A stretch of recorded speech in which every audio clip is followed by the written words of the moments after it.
I'm Jeff Pospisil, the 10-Minute Treasurer with practical advice for improving your church's financial future. In this video, I'm going to look at what it would cost for a church to disaffiliate from the United Methodist denomination.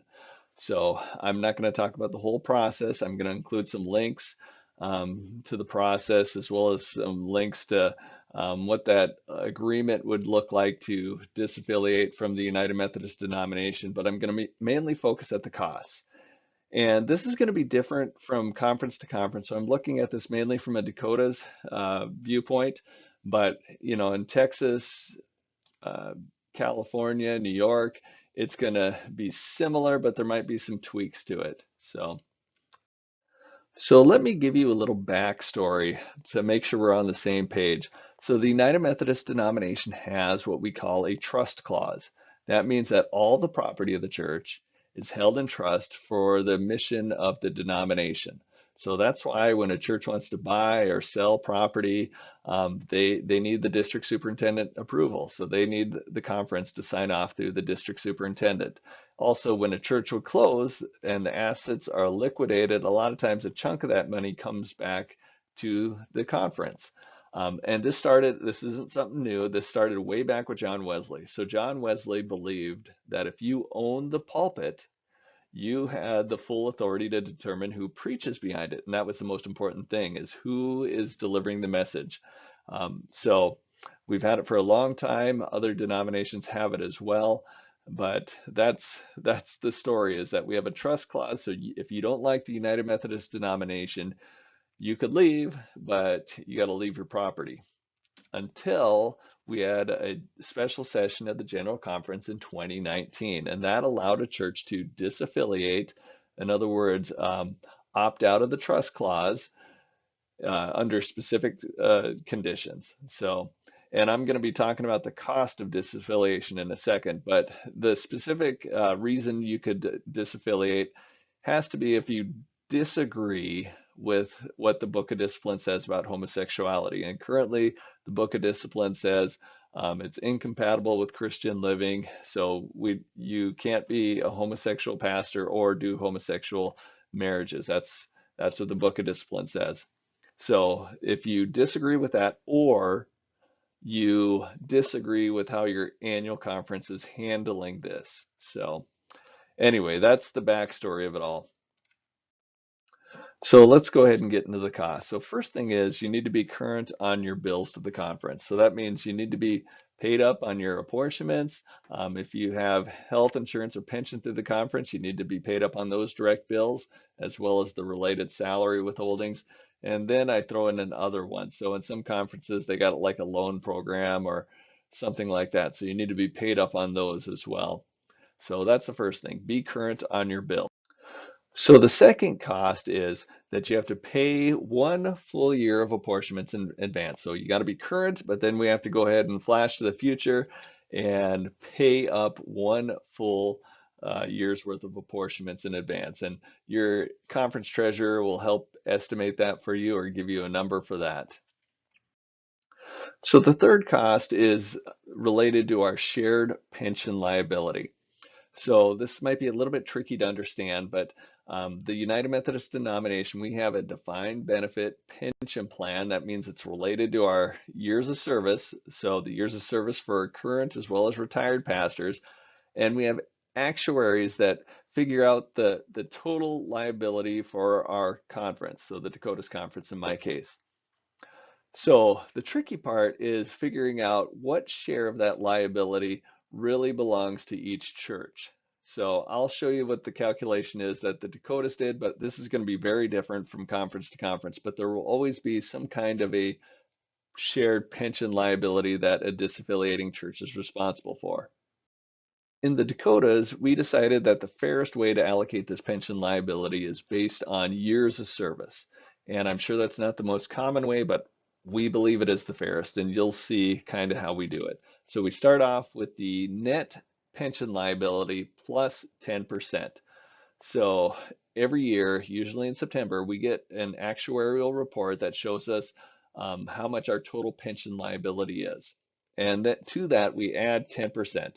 And the 10%, besides our denomination telling us to do that, It's because when you allow people to leave the denomination, they are leaving a certain amount of risk on the table. So, and when you pay that extra 10%, that covers that risk. So that's the reason for that is. So you take that total pension liability plus 10% and subtract off the plan assets. So all the investments that we have to cover that liability. And 8,843,000, that's the leftover liability. And that's going to change from year to year, especially as the market fluctuates. That's just going to change from year to year. Then we divide that by the total number of years of service for all of our actives as well as our retired. So we get a report from Westpath, who manages our pensions, and this is the total amount of years of service that we have on that report. So that gives us a total of $1,291 of liability per year of service. And now that part's all pretty cut and dry. The more complicated part is figuring out how much years of service is tied to your church. So we're going to go through our records and the journals and all that kind of stuff and look and see exactly how many years of service are directly tied to your church. So if you had a pastor serve there for 10 years and another one served there for 20 years, and maybe the surviving spouse from another one that served there for 20 years, there you get your total of 50 years of service. So we're going to look through that and see how much of that liability, how many people are still on the pension plan that the service at your church is directly tied there. So hopefully that made sense. And then that gives us our number. So in this case, it's right around 64,541 if you had 50 years of service. Just to give you an idea, about 2 years ago, this would have been closer to 90,000, just because the great market returns and declining pension liability. So the fourth and final cost is related to the value of the church property. And this one's going to vary very widely from conference to conference. But in the Dakotas, we decided that a church would pay 10% of the value of their property into the conference. And that would help launch new congregations. That's what that money would be used for.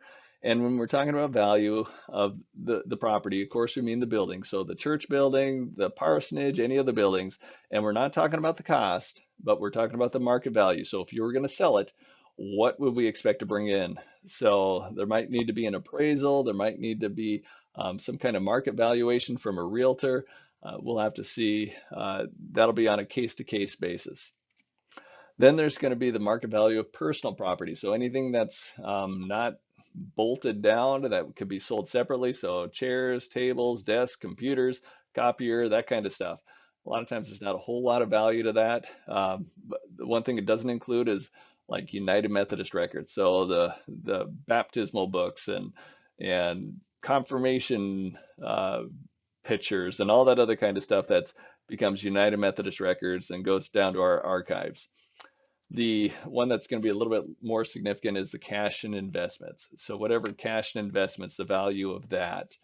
And then we're going to subtract off any debt. So if there's a mortgage on the building, we're going to subtract that off. And so in the Dakotas, we're going to take 10% of that. Some conferences, it's going to be zero. I don't know, sometimes other conferences, they'll have a different number. But anyway, in the Dakotas, we're looking at 10%. So when is the final payment due? So we know what the cost is, but when is the payment due? There's going to be a disaffiliation agreement that's signed off on by the conference as well as the church that's going to have a date there. And that date is almost like a closing date when you're buying or selling a house. So it's a firm date. That's when all the legal documents will be signed over and the building and everything else will become property of the church. There's no trust clause anymore, but also full payment is due on that date or before. So if there's no payment plan or anything like that, it's very similar to if you were going to close on a house. Final payment is due on the disaffiliation date. Hopefully that gives you a good idea of what the costs are of disaffiliation. I will include a link again to the process into the comments, but if your church is really looking into disaffiliation, I would strongly, strongly encourage you to wait until after General Conference meets in 2022. I think there's at least a 50% chance that General Conference will approve of a plan that will create a couple of new Methodist denominations and then make it easy for churches to go to those new ones and leave the United Methodist denomination easier and cheaper. So that's my hope for General Conference 2022. Again, this is a ministry of the Dakotas Conference of the United Methodist Church, as well as the Dakotas United Methodist Foundation. God bless you.